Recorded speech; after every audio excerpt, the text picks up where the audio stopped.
We were here. Well, not on that side, but close enough. So the idea here was we're in the middle of actually the first third of module 9. Okay, still dealing with our one-dimensional arrays. We looked at the typical task. So first we started with introduction of the syntax and stuff. Anybody who did programming in any other language, the syntax should come naturally. Okay, if it's your very first time programming at all, then yeah, you have a little bit of learning to do, but everybody uses the square brackets. Okay, so get used to them. You're going to see them a lot more. And then after that, we looked at some common tasks that we can complete, on arrays, trying to give you like a set of patterns that you can then try to match when you're trying to solve a new problem. Okay, that I take a macro feature and I try to match it to something I know how to do. That's the part that we were working on. Now, what we're going to talk about, we're going to talk about an alternative syntax because we are past module 3. So now we talk a lot more about syntax, a lot more about those little details. The alternative syntax that I want to show you is what is referred to generally as the for each construct, the for each loop. So it's kind of a fourth type of loop. Okay, the for loop, the do while loop, the while loop, and now we're talking about the for each loop. Well, you would expect that it has a keyword that says for each. No, it has a keyword that says for, of course, because that makes sense. So we have 4 parentheses, but the syntax between the parentheses is completely different than that of the for loop. That's why we call it its own for each loop, okay? And then you have the body, curly braces again, and what you want to repeat. So why did we introduce a new syntax? Well, the idea of this new syntax is what can go wrong with a loop? Honestly, what can go wrong with iterating over an array? The indexes. That's pretty much the only thing that can go wrong. You start at 0, but you meant to start at 1. You are testing lesser than the length instead of lesser equal than the length, maybe. Or you are testing lesser equal than the length minus 1. So wait a minute, that's equivalent to lesser strict than the length. That's it. That's a whole area of confusion that surrounds, iterating over arrays with loops. So this syntactical construct here, it tries to completely do away with using index variable. We're going to send them to the trash. We're done. We don't use them anymore. It's not as good as it sounds, okay? But it's going to come in handy in many, many cases. So let's take a look at it. So what we have here, we still have the old-fashioned style, okay? So we are going to compare old-fashioned for loop to newfangled for loop. Here we have a for loop that initializes, and this time I didn't make the typo. We have a for loop that initializes an array of 5 int elements to random numbers. So this time the numbers will be random. We have here another example that we've seen in the last lecture also, where we add up all the numbers from an array.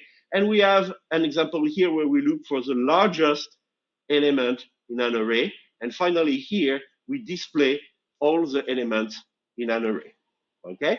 So 4 basic examples that we already covered last lecture. So what we want to do now is we want to rewrite those guys. And we want to rewrite them using the for each syntax. This is what it's going to look like. All right, so the top part here, initialize the content of the array with random number, is still the same. I'm still using an index, a counter control loop that goes from 0 to the mylist.length minus 1 in terms of indexes, and assigns a random number. So that I didn't change. There is actually a good reason why I didn't change it. I'm going to come back around to that after we see the simple examples, okay? But yeah, that should give you a hint already that new syntax for the for each loop, it doesn't do everything the basic for loop was able to do. Like this initialization, I had to do it old school style, okay? What about accumulating all the elements, summing all the elements of an array into a variable? So my index here was I was using it to access each element. I was taking care of it by initializing it, incrementing it, testing it against the length of the list. The notation of the for each loop is much simpler than that. And that's the point. Don't use indexes because people make errors when they do index. Use a notation that is super clear so that people can look at this code and immediately understand what's happening. So how do I read this? And what are the rules for the syntax? For each element of type int inside, the colon here means inside this array. So for each element of type int inside this array, what do? I take the element, so one at a time, I add it to the variable total. So that idea of for each element, what does that mean? That means that I declare a variable, a new variable named element here, okay? The scope of that variable is the body of the loop. Here, only one statement. So int element is only usable in that yellow area here, right? So it's kind of like the int I that we have over there, right? But element is not going to be an index. Element is going to be actually one of the value that is stored inside your array. So here I have an array of int value, so the data type is int. But if I had an array of booleans, the data type of element would be boolean. This is the data type of each of the elements inside your array. And what happened when I iterate? Well, the first iteration, the for each loop is going to automatically, for me, take that new variable named element and assign to it the value of the first element in the array. So the value of the array is there. The element variable is separate, right? But it contains the same value. I can inspect it, look at it, use it in formula, etc. Or like I do here, total plus equal element. That will work. When I do the second iteration, automatically the same variable element receives now a copy of the second element value in the array. And then I can look at it, add it to total, do whatever I want to do with it, no problem, okay? And then I keep doing that. So element is going to stand iteration after iteration for each of the element of the array, one at a time. Does that make sense? Yeah.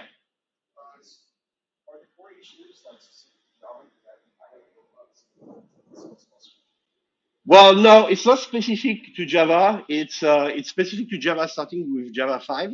This is where they were introduced, okay? But over language, almost every over language nowadays has a for each statement. The idea is that every language wants you to be able to write things like, for example, in JavaScript, you would say for example, my object of and a container that contains several objects, and you are going to iterate over that container. So what we're learning to do here, by the way, with the for each loop, we learn to do it on arrays, because arrays is all we know. That's the only data structure we know. But imagine any sort of data structure, a list, a table, or whatever, right? If you want to say for each element in that data structure, so I want to consider one after the other, possibly in order, all the elements inside the data structure, you use that syntax. That's another thing that is good at. Okay, so any language that is even remotely object-oriented is going to have that. Of course, the C programming language doesn't have that, because the C programming language doesn't do object orientation at all, right? So you guys are going to go back to the caveman years in COP2512. But right now, let's enjoy like modern appliances like the for each loop, okay?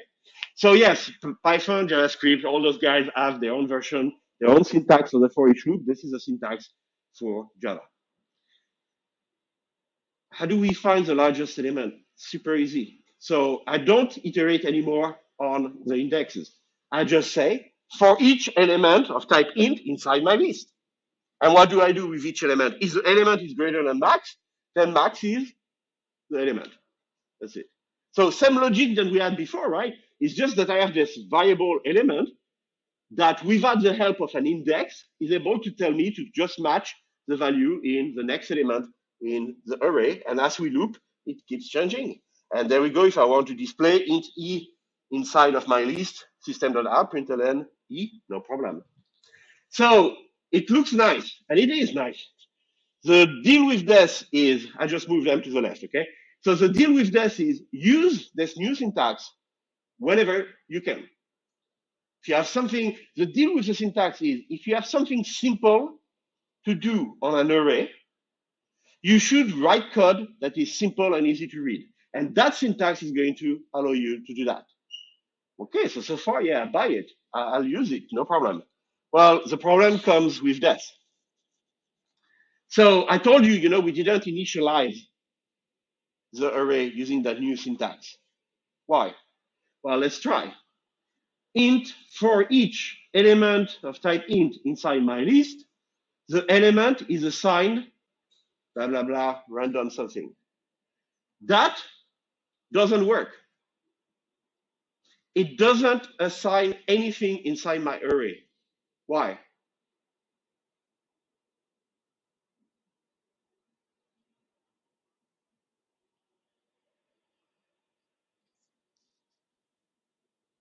Yeah? Yeah. I gave you all the little clues, but I put them like, alpha under the carpet and stuff like that, of course. But yeah, remember when I said you declare a variable element, and then that variable element exists here in memory, and you have your array, right? And then first iteration, I copy the value of the first element of the array inside the variable element. Second iteration, I copy the value of the second, etc. So that variable element, it reflects what is currently stored inside the array element that it corresponds to for this iteration. Okay, fair enough. But if I assign a value, if I say element equals 0, if I assign a value to that variable element here, does it change the corresponding element in the array? No. It's just another variable, and I copied the value right here. Where else did we see that kind of mechanic?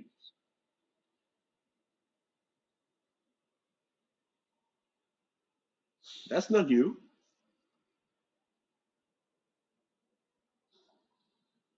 Yeah? Say that again? Yeah, and more specifically, it starts with parameter and ends with passing. Parameter passing, that's right. We saw it when we were like dealing with parameter passing. What happens when you call a method? You call a method f, you pass an argument like 42 or something like that, an expression. First, you evaluate that expression, you get a value out of it. Then you say, I'm calling the method, so I have a value here that's being passed to the method. The method has a parameter. The parameter is its own variable, okay, separate from whatever was on the side of the caller of the method. I assign the value to the parameter. It's kind of the same thing here. Element is a variable of its own. The array is over there, element is over here. And I pick the first value, copy it into element. But that works only for reading, right? That works only like when we're dealing with method. What happened when I assign to a parameter of my method 0? Well, that parameter is 0. Did I change anything from the main? No. Nothing to do with one another. Same thing here. So I have the similar situation, a very similar situation here going on with that variable element. So it definitely, that thing, trying to change the values, inside the array using a for each syntax, that will never work, okay? Actually, that will work as badly as trying to write a method that's going to swap to variable or something like that. In time, we're going to learn other ways to do it. But the base thing in Java is that that cannot happen. No. So it's its own variable, I already mentioned, but you can only, it's kind of like read only. I don't think I have it on the slide. No, I don't have it on the slide actually. But there is another thing that's wrong with the for each syntax.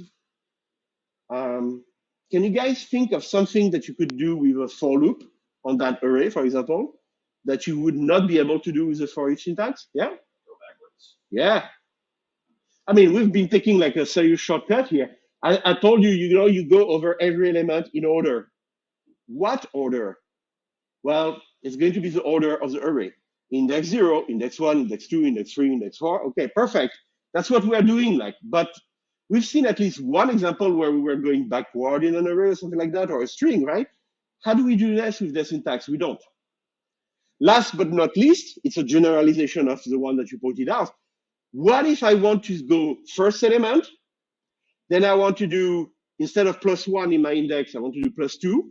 So I go from the element index 0 to element index 2, then element index 4, then element index 6, and then I realize I'm at the end of the array. So I go back from 6 to 5, and I go from 5 to 3, 3 to 1, and then I realize I'm at the beginning of the array, I'm done. That's kind of a weird pattern, right? But Maybe that pattern is relevant for a given problem. I don't know. Pretty much, can I get control of how I move inside the array with the indexes? No. You relinquished this control. You said, I don't want to use indexes. I don't trust myself. I'm going to mess it up. Java is taking over doing things automatically for you, but you're not going, you're going to have to pay for that. You lose any ability to control at a very fine level, what's happening with your indexes, because it's all hidden pretty much behind the syntax of the for each loop. Okay, so the for each loop has its limitation. So why do we even bother? These are like serious limitation. Why do we bother? Well, we bother because, again, the philosophy is if you are going to do something simple with an array, and in that case, we can even be more specific than that. If you want to iterate over every element of an array without skipping any and following the natural order of the array, index 0 to index length -1, if you want to do that task, then you can use a for each loop. If you want to do anything else, go back to the traditional for loop. Okay, that's why we still teach and use the traditional for loop. But every time you have a chance, use this because it's much better. It's less likely you are going to make a bug. So we were going through different tasks. Okay, task 1, 2, 3. I don't remember exactly which one was which. Okay, but these were tasks where we were going through pretty much the array without actually going back and forth too much, without doing anything fancy in terms of index. So that led us to, well, we can write that, using a for each loop now. Well, here's an example of a task, and this task or variants thereof, are pretty common when you manipulate arrays. Here's an example of a task where we are not just walking through the array in order, not even in reverse direction. We are actually accessing elements out of order. So what are we doing? Well, we're going to shuffle the content of an array. Your array contains a bunch of objects that represent playing cards. You want to shuffle your deck. You want to randomize the order of the objects that are referred to by the element of the array, okay? So here's one way to do that. It's probably not the best way to do it, okay? I honestly haven't researched, if there is any sort of literature on how to do the optimal shuffling and stuff like that, but I'm sure there is like some stuff interesting out there. This is the most basic approach. Int I equals 0. So I use my old-fashioned for because, again, I want control over the index. So int I equals 0, I lesser than my list, dot length -1, I plus plus. Why -1?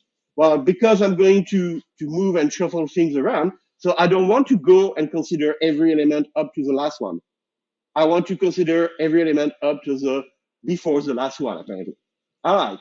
So let's leave that in the background for now. Another variable here. What is this going to be? This is going to be another index in my array. So for each element in my index 0, 1, 2, 3, 4, 5, up to my length -2, int j equal, and this is a random number, but this is a random number that is between what? Between 0 and my list.length -1 included. What does that mean? It's an index. It's between 0 and the length -1. That's the valid range of value for an index. So I'm generating an over index value randomly. So the I is going to tell me, look at value 0, index 0, look at value index 1, look at value index 2, 3, 4, 5. And every time I look at 1, I'm going to roll the dice and generate a j index that's going to be somewhere else randomly in my array. And then what do I do with this? You should recognize that code. We use it for the swap method. I don't know how many times. I'm taking the element at index I, the element at index j, swap the content of those two elements. Yeah. What do you need to subtract one from my list of like otherwise possibly get like if we were doing a deck of cards and we get 53 or 52 out of Now in that case, I think I could do it without the -1. Okay, I'm guessing the -1 is like an attempt of optimization from the author of the textbook, saying that if I randomize everything, the last one, the chances that it's going to be picked randomly is very high. Honestly, I don't know what leg this is standing on. To me, that would be easier to just go up to my list dot length, -1, but you get that by lesser strict, okay? And if you do that, then you will even take the last element and reshuffle it. So I'm not sure why the textbook has that -1, to be honest. I just think they're trying to not do unnecessary steps, but I don't really see it as an important optimization or a step that is guaranteed to be unnecessary. Does that make sense? So yeah, that's kind of weird. But other than that, that would be more relevant, by the way, just sorry, I rewind a little. Than that, that would be more relevant if we had arithmetic here of the I and the J's. Because then we would know, for example, I'm going to swap with the next one. We did that, right? Remember when we were shifting all the values in an array? So we were always swapping the one after into the, well, that makes sense. For this one, it's completely random. And by the way, the randomness also includes that you are at index I equals 3, for example, and then you randomize a number for j, and the number for j is also 3. So what you are doing is you are swapping with yourself. So there are a lot of things that we can actually try to improve. Like I said, this is a very naive approach to shuffling, okay? But the thing that's interesting for us right now here is that this is actually neat. That means we can use any form of logic, any form of formula, any form of process to determine, where we want to go next in the array, what we want to pick from the array, where it is, etc. We can do arithmetic on indexes. And that, unfortunately, that's not going to be in the realm of the for each loop, of course. So when you have stuff like that to do, then yes, you have to go back to the old for loop syntax, pretty much. What about copying arrays?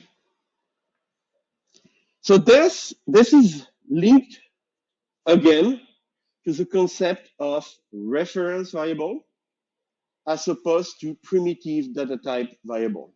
Okay, we are going to go once again over that thing and see how it applies to array. So the idea is it's going to be bad, generally speaking, to use the regular assignment operator.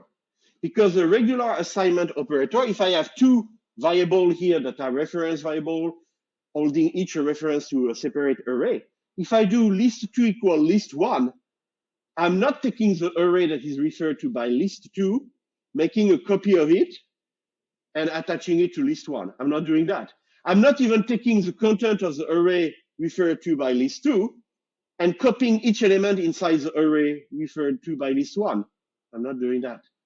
All I'm doing is I'm assigning one value from one reference variable to another. Okay?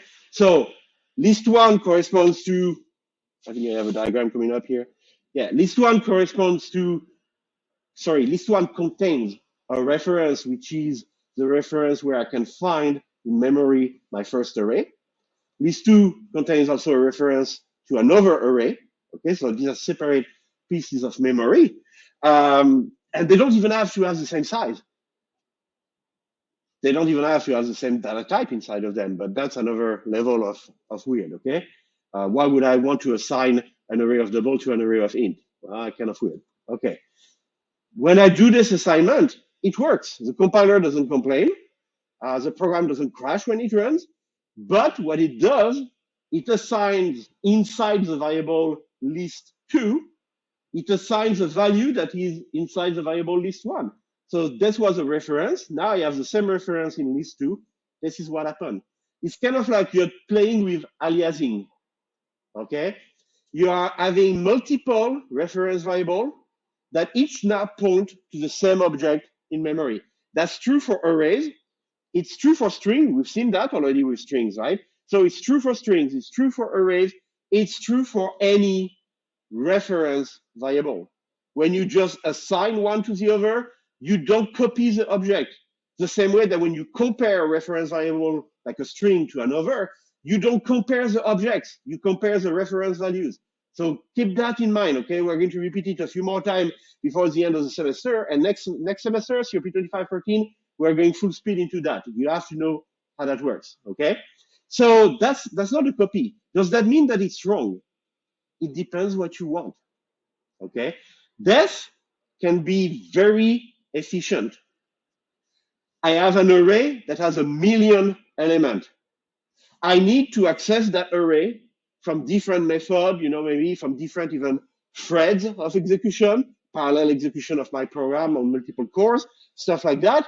I want, for example, 15 different pieces of my code to have access to that huge array in memory. Do I really want to copy it? No.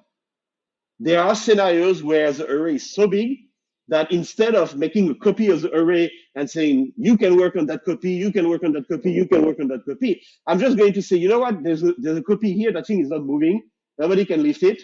You are going to get the reference to access it when you need it, something for you, okay? And that's much more efficient. You call a method, you give to the method a reference to a huge array, you didn't have to copy it on the stack, the method can just access it normally. So it's not intrinsically wrong to do this. It's just that I just want to impress on you that it doesn't do what most people would assume, which is I'm copying the array referred to by list one into the array referred to by list two. No. The semantic of that simple operation, assigning an array to another, it's one of the first things you need to check when you learn a new language. You need to figure out very early on how your language is managing those kind of assignment.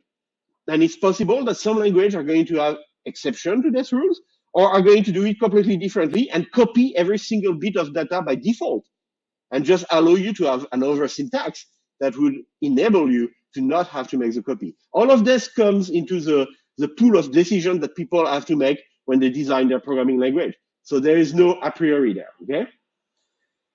Let's try to do that a little better. So now I know I want to copy the array. I'm not trying to optimize anything.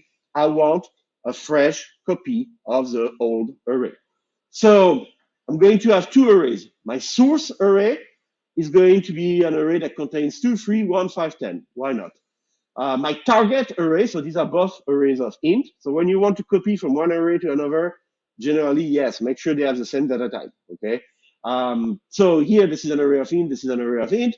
This one, I create a new array, a new blank array, and I make sure that the size of this new blank array, my target array, is going to be exactly the same than the size of the source array. So I have this source array that has like 10 elements. I know I need a receptacle big enough to hold 10 elements. So that's what I'm creating here. So I create a new array to receive those values one by one. And that's what I do here. I do this by doing for int I equals 0. And then again, I lesser than source array dot length. So I'm making one loop that works on two arrays, right? So my index I is going to be used in the first array, the source, and also in the target array. But since they have the same size, the index starts both at 0 and go up to the length -1. Okay? So counter control loop, usual stuff. And then what I do inside the body of my loop, target array at index I equals source array at index I.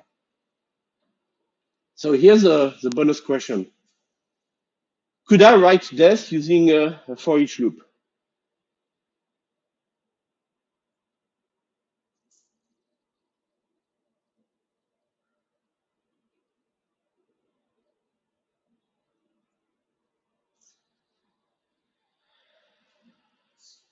Yes? Which part? Because my answer would be 50-50. I can use a for each loop, but I'm going to bump into some issues at some point, okay? We assign to target array index I the value of source array index I. So we read the value from the source array, and we write that value in the target array. So we saw that for each loop, they work very well in read-only mode, right? So I could have a for each element of type int inside source array, right? And then I would say something here, target array, blah, blah, blah, equals element. That would work, except for the blah, blah, blah. I still need an index. So I would have a for each loop, and I can show you pretty much like how it's going to look because it's easier to describe with code than to describe like this. I would have a for each loop here that I would say for each element from the source array, okay? Don't say it. Here we go. For each element from the source array, okay? Inside my loop, I'm going to do that.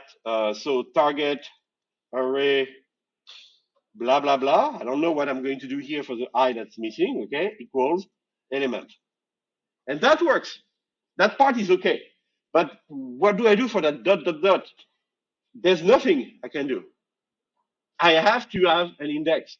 So I'm going to put back my index I, and then I'm going to have to do something like that, int I equals 0. And then at the end of the loop, I'm going to do I plus plus, okay?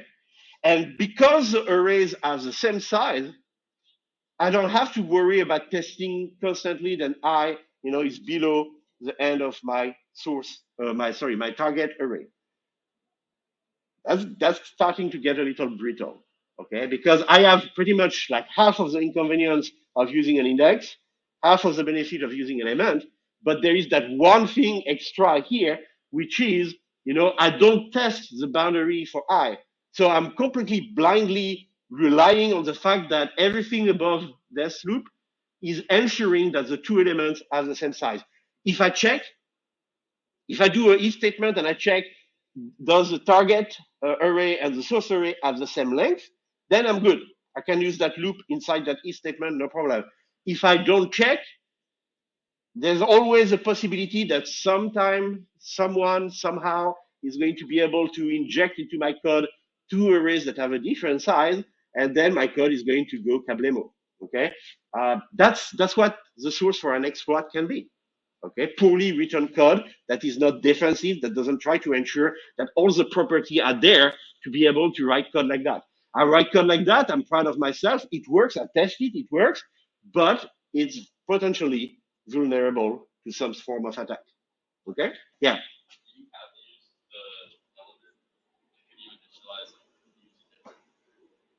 Like you mean here, like I have like two elements, like for element source inside of source and element target inside of target.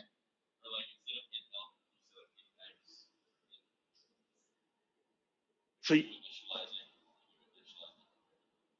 so I'm not sure I'm following you. You can name it, if that's what you're saying, you can name it whatever you want. Okay?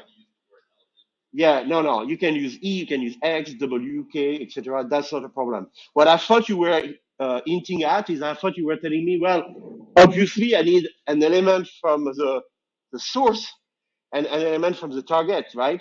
Is there a way to do that? No, there's no way to do that. And even if I had the syntax to do that, assigning something to one of those element variable would not work like we saw before. Okay, so I just want to clarify that for everybody. Okay? All right. So going back into our example here. So that works. That version works, but we have to go back to, again, old school array. That's going to happen often, that we have to go back to old school arrays. Every time we do something non-trivial, that's going to be pretty much the lesson of the day, right? Option number 3. So this one is okay.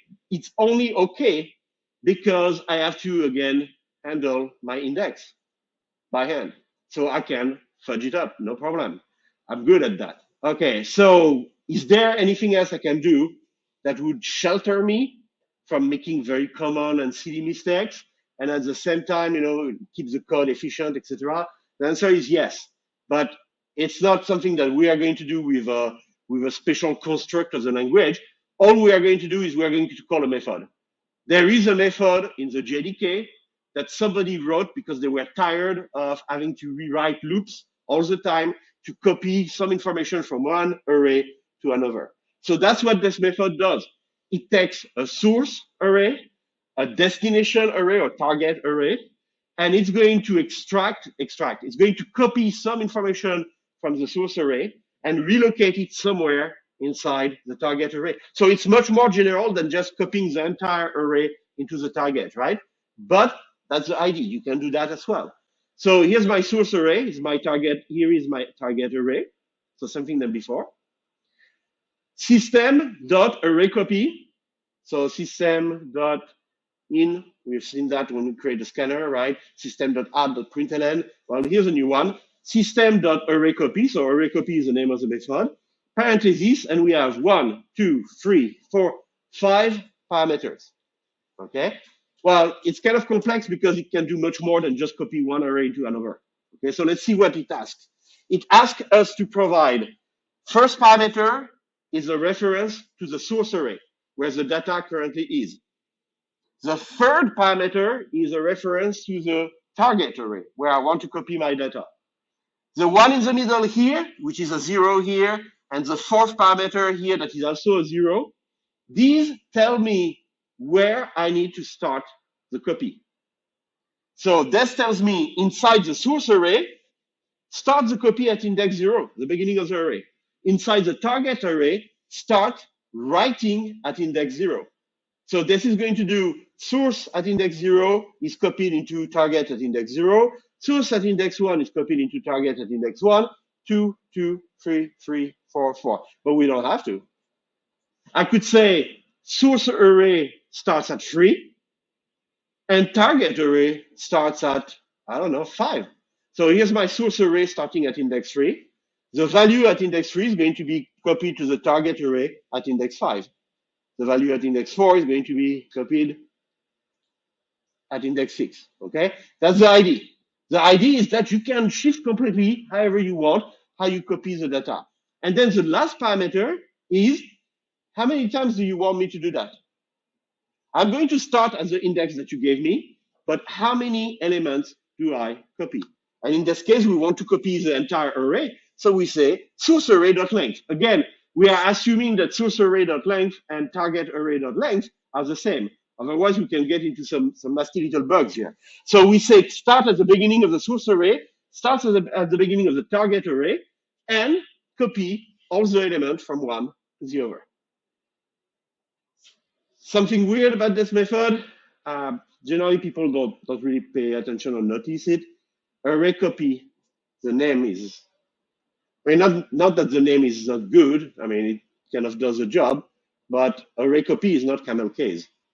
So we have this convention that we all agreed on at the beginning that we are going to spell everything, every name of a method, name of a class, name of a variable, using the camel case notation, right? Uppercase and then lowercase, uppercase when we start the next word. So that A should be uppercase here. That C should be uppercase here.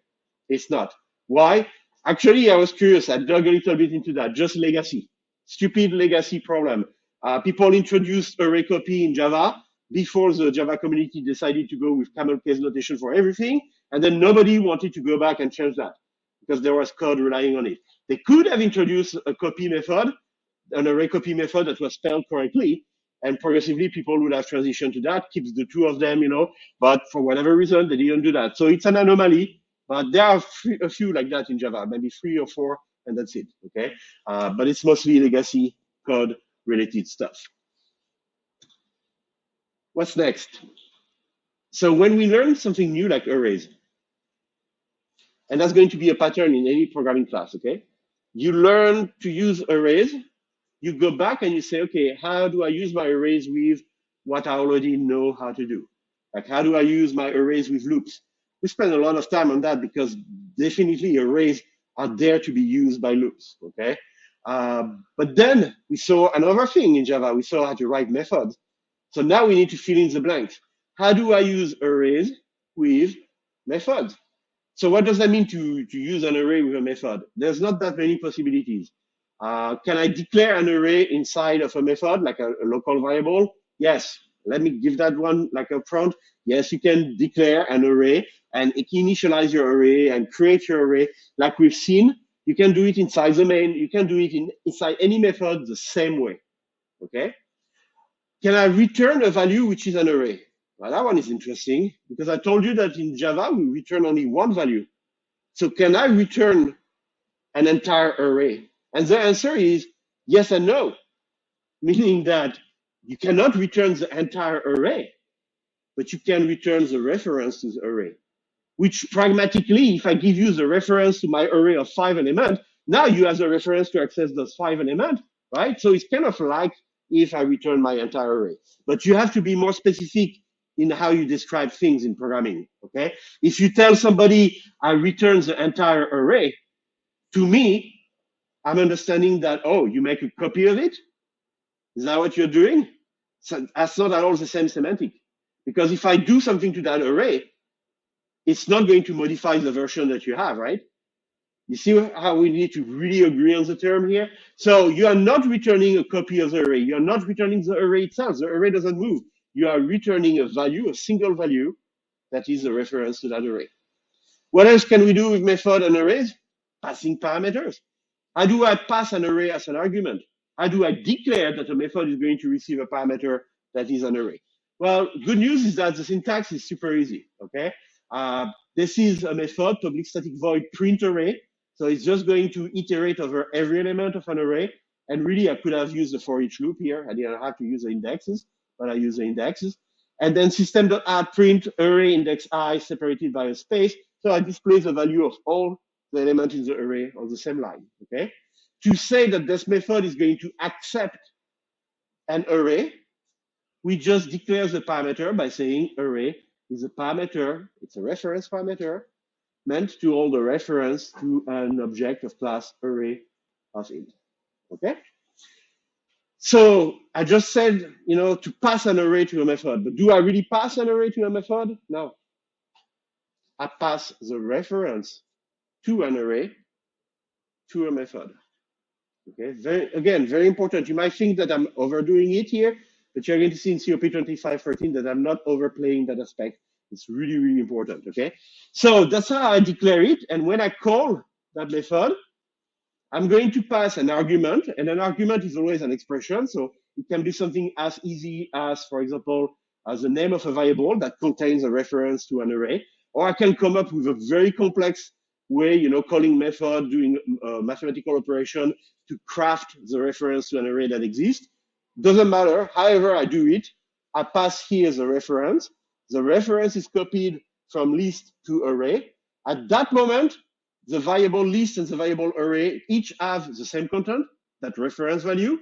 They each have their own life. So if I assign one of them to 0, so 0 for reference is called null, N-U-L-L, okay? If I assign one of them to null, the other one doesn't change, okay? Separate variable, but they both refer to the same array. So inside here, when I say array index I, that's me saying, okay, here's the variable array. It has a reference. Follow that reference. Go find the object, the array object, and look up at index I. Tell me what you see. And that's why I'm able to modify element inside of an index, or like read element inside of an index, inside any method, and it's going to affect actually the array of whoever called me. And then there is this notation here. So this notation is, you remember this? Array, block, initializer syntax. And I told you, yes, it's a block, but it's not like a block of code. And you can only use those curly brace, meaning here's an array literal. You can only use them on the line where you declare a variable, a reference variable, okay? And you want to initialize it with a reference to an array that you ask Java to create for you. So plenty of caveat, plenty of like asterisks, constraints. Well, here's the only other place in the Java syntax, in the Java grammar, where you can use that same notation. What I'm trying to do here is I'm trying to call print array. You remember how I told you when you pass an argument, the argument is an expression. So maybe you're just going to come up with a reference to an array by looking it up inside the variable list. Awesome, no problem, okay? But here I'm doing something a little bit more complicated. I have an expression, I'm going to have to run it, execute it, and it's going to yield a value. And that value is what I'm going to pass to print array. So how does the expression work? Well, it works like whenever we create an array or a scanner, like new, the data type, array of int. So I'm creating a new array of int. And then that's going to return to me a reference to the newly created array. And I can pass that reference to the method print array. But there's one more thing. I'm creating a new array of int. And instead of telling you the size here, I just open, close curly braces and say, hey, while you create that array, make sure that it's of size 1, 2, 3, 4, 5, 6, and shove inside the array the value 3, 1, 2, 6, 4, and 2. So it's a way to, again, create and initialize an array on the fly, okay? Um, in other languages, JavaScript, for example, you would just write this. You would write, okay, this is my array literal, okay? So what's happening here is Java is a lot older. Actually, is it really that much older than JavaScript? I'm going to say it's probably the same age than JavaScript, but they took like very different development paths. And what you see here is pretty much Java progressively catching up with the things that were done since day one in JavaScript. Okay, so that notation, yeah, that's really JavaScript, Ruby, and stuff like that. But in Java, it's a little bit awkward. So we can only use it here and use it here. And to the best of my knowledge, these are the only two pieces of Java syntax that allow you to use that curly brace notation with that meaning, initializing an array. So we don't store that reference anywhere. So we create it on the fly, pass it to print array assigns it to the parameter array, uses it, accesses it with the name array, and then when I exit here, array goes away. That reference has not been saved anywhere. So now the array is floating in space. Nobody, no part of my code has a way to access it anymore. Okay, that's why most of the time what we do is we say int square bracket my array equal new int square bracket blah blah blah. We do this so that we keep the reference just in case we need to access it later. Here I knew I would not have to access it. I don't need it. This is the end of my main, so I just create the array on the fly, pass the reference, and boom, I'm done. So we're almost done with this. Let's take a look at this code here. I have an int x equal to 1. I have a reference variable y holding a reference to an object of type array of int. Here's the array of int being created. It has 10 elements. What is the value of each element in the array, by the way? You guys remember? Right here. What am I going to find if I look at y index 0? 0. Okay. So every time you create an array, like new keywords, stuff like that, you create an array, Java is going to automatically put all zeros into it. If it's an array of int, it's all zeros. If it's an array of double, it's all 0.0. If it's an array of Boolean, false everywhere. Char, code, character, Unicode, 0. That's it. So there is a sort of initialization done by default, okay? Which is not true for int x. Int x, primitive data type, if I declare it but I don't initialize it myself, what's inside of x? I don't know. Random. We can consider it random, okay? All right, so difference between primitive data types variable and object variables. Then I call a method named m. I pass x, I pass y. Actually, I don't pass x and y. I look up the value inside of x, I copy that value. I look up the value inside of y, I copy that value. But that's kind of long to say. So most programmers say I pass X and Y, but we still know what we are saying, okay? So don't get caught by that. And then we display again the value of X, and we display the value of the first element in the array referred to by Y. Here's my method. It takes the first parameter, which is an int. Well, that's okay because X is an int here. And then a second parameter, which is an array of int. Okay, Y is an array of int as well. That should work. Number equal 1001. Numbers index 0 equal 555, and then what?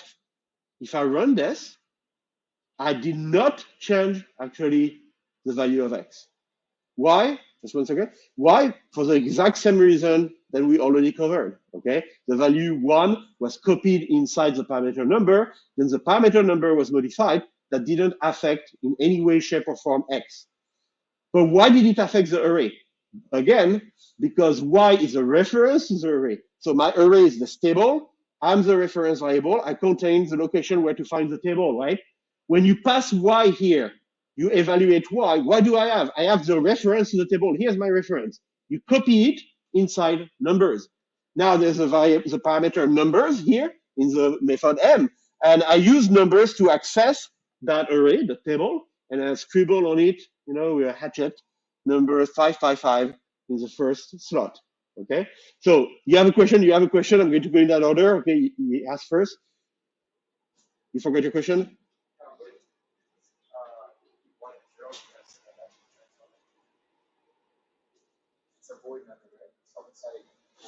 It is void. It doesn't return anything. That's correct.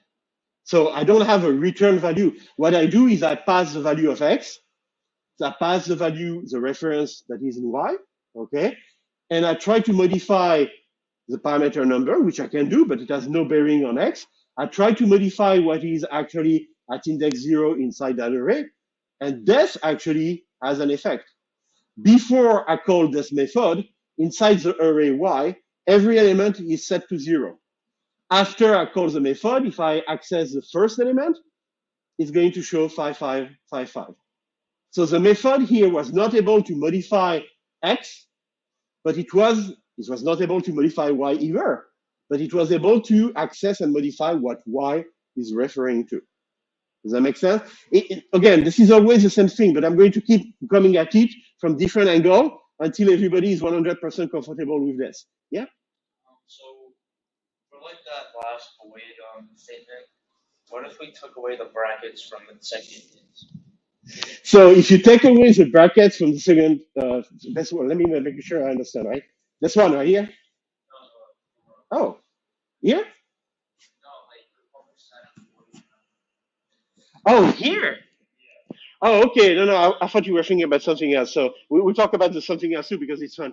But the in square bracket, if you remove that, okay, the compiler is going to tell you you cannot pass y. And this is what we're going to see in the next slide. I cover exactly that example, right? It would tell you y is a reference to an entire array. I just want one number. So you would have to pass something like y index 1 or y index 3 or whatever you want. We're going to do that in the next slide. Okay? Yeah. Going off of that, if you have a variable that's just one value, can you pass it into an array? Like if it asks for an array, but you pass a variable to it. No, you can't. And maybe your two questions are kind of like not overlapping, but side to side. Because if I change this to number and I only want one number, I cannot do it, right? I cannot pass an entire array. If I have an array and I try to pass a number, again, data type do not match. When we think about data type, we tend to think, like kind of more, I don't know how to call it, more intelligently maybe. We look at conversion automatically. I'm going to make it work one way or the other. When Java looks at data types, it's always in the context of you assign a value to a variable, you pass a value to a parameter, stuff like that. And the thing that Java does is checks and balances. It makes sure that the value has a data type that is compatible with where you want to store it. Yeah? So how come you got 1 and not 1001 for the number variable? So that's the key question, right? Why did X not get modified? So, okay, let's trace it mentally here, okay? X equal 1. So on the activation record of the main method, I have a variable X, it contains 1. Perfect. I call mx, y. So I'm just focusing on the X for now, okay? I evaluate X, it contains 1. So now I'm copying the value 1 inside the activation record of this method that I'm calling, and more specifically, inside the parameter number. So here's the activation record of this method. Here's the variable number, pretty much, the parameter number. It contains 1. Here's the activation record for the main with the variable x. It contains 1. X is here, number is there. Separate variable, right? When I say number equal 1001, I modify the content of the memory here. It didn't change the x. When I reach the end of the method, everything that is in the activation record for that method, trash. What's left? The main, and the main has a variable x, and that one was left untouched. You guys are going to get used to that. I'm going to make sure if there's one thing that I get you 100% used to is going to be those reference shenanigans because they are so important. Okay? So I'll throw that slide in for free. Just take a look at it. You can go. Okay, it's fine. But you take a look at it, read it before next time, and we'll start exactly there. Okay? Thank you for your attention.